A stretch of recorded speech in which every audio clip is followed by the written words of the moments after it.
غیور اور باشعور بزرگوں، نوجوانوں، بھائیوں، جہاں تک میری آواز پہنچ رہی ہے، ماؤں، بہنوں، بیٹیوں، آج کا یہ عظیم الشان اجتماع، یہ عظیم عوامی عدالت اس بات کا ثبوت ہے کہ اس حلقے سے انشاءاللہ تعالی 7 جون کو شیر بھاری اکثریت سے کامیاب ہوگا انشاءاللہ۔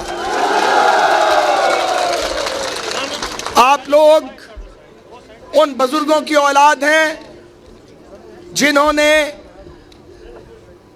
اپنے خون سے جد و جہد آزادی کا عنوان لکھا اور اس خطے کو جد و جہد کر کے لڑ کے آزادی دلوائی، اور آزادی دلوانے کے بعد لا الہ الا اللہ محمد رسول اللہ صلی اللہ علیہ وآلہ وسلم کے نام پر اس خطے کو پاکستان کا حصہ بنایا۔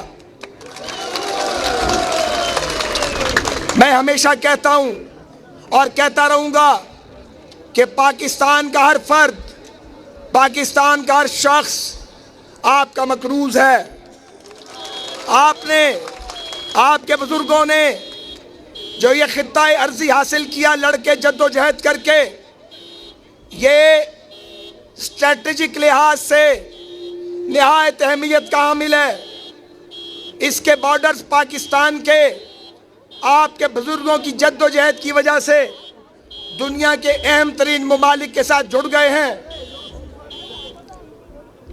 یہ خطہ جنت نظیر پاکستان کا حصہ بننے کے باوجود بدقسمتی سے پاکستان کے پسماندہ علاقوں کے اندر شامل ہے۔ یہ پسماندگی صرف آپ تک محدود نہیں ہے، ملک کے بہت سارے حصے پسماندہ ہیں، لیکن انصاف کے تقاضے یہ ہیں، آبادی کم ہو یا زیادہ، سب کو ترقی کرنے کا، جینے کا، آگے بڑھنے کا برابر کا حق حاصل ہے۔ آپ گواہ ہیں کہ جب یہاں مسلم لیگ نون کی حکومت تھی تو میاں نواز شریف نے یہاں سڑکوں کا جال بچھانے کی کوشش کی، ہسپتال بنائے، ڈیولپمنٹ کی، لیکن وہ دور ختم کر دیا گیا۔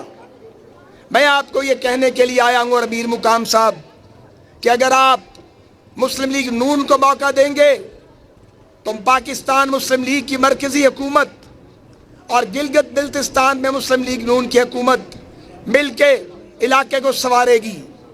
میں نے کل بھی کہا تھا، آج پھر کہتا ہوں، اس علاقے کو جانچنے کے بعد اور کھنگالنے کے بعد کہ یہاں ایک میثاق گلگت بلتستان کی ضرورت ہے۔ اس کا کیا مطلب ہے؟ اس کا کیا مطلب ہے؟ تالی نہ بجائیں، پہلے سمجھیں۔ اس کا مطلب یہ ہے،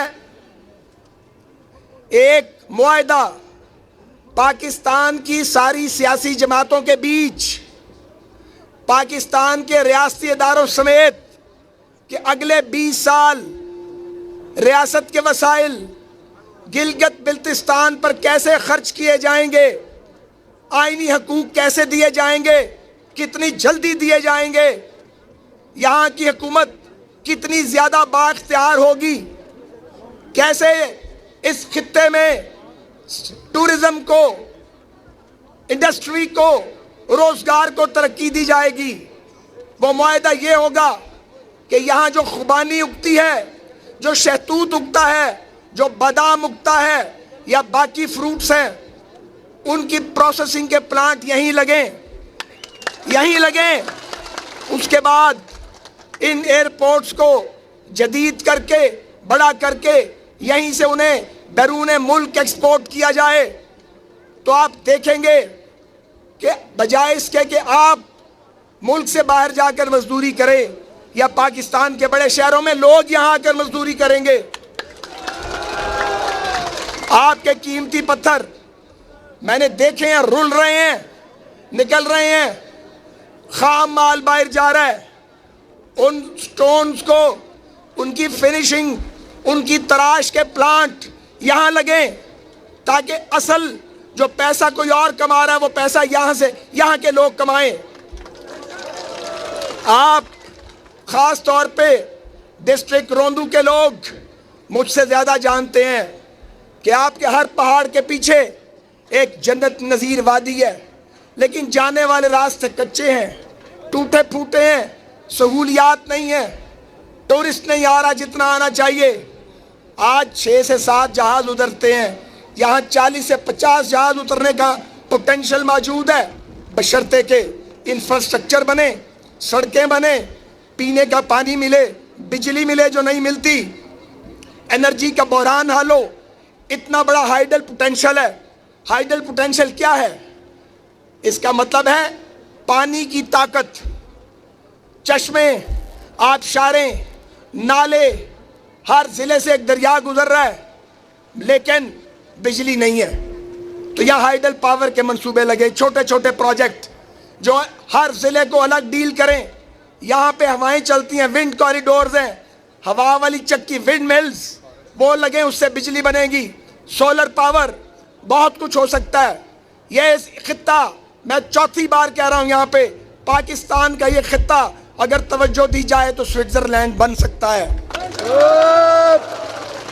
اس لیے میرے عزیزوں، بھائیوں اور بزرگوں اور نوجوانوں، خاص طور پہ نوجوانوں جن کا مستقبل روشن ہونا چاہیے، جن کے ہاتھ میں قلم ہونا چاہیے اور قلم کے بعد روزگار ملنا چاہیے، آپ اپنا دل ٹٹولیں، ماضی کی حکومتوں کی کارکردگی کا جائزہ لیں، آپ کو یقین آ جائے گا سب سے زیادہ تعمیر و ترقی ہمیشہ پاکستان میں مسلم لیگ نون کے دور میں ہوئی ہے۔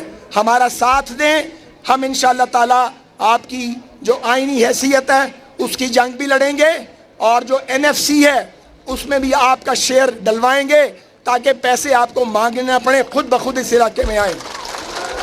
میں مزید لمبی بات نہیں کرتا کیونکہ میرے دماغ پہ سوار ہے یہ جو پیچھے ٹریفک ہے، میں لوگ پریشان ہوں گے، اپنی بات کو ختم کرتا ہوں۔ اور ابھی اور بھی میرے دوستوں نے بات کرنی ہے، آپ کو میسج کنوے ہو گیا، ہم نے اپنا فرض ادا کر دیا۔ ہمارا کام تھا اللہ کو حاضر ناظر جان کر ایمان کے ساتھ سچائی آپ کے آگے رکھتے ہیں، فیصلہ آپ نے کرنا ہے۔ آپ چاہیں تو اپنے ووٹ کی طاقت سے اپنا مستقبل بدل سکتے ہیں، اور اگر نہ چاہیں آپ کی اپنی خوشی ہے۔ پاکستان زندہ باد، گلگت بلتستان زندہ باد۔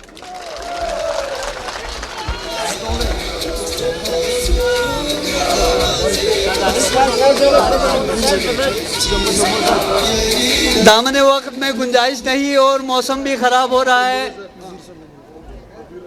اس وجہ سے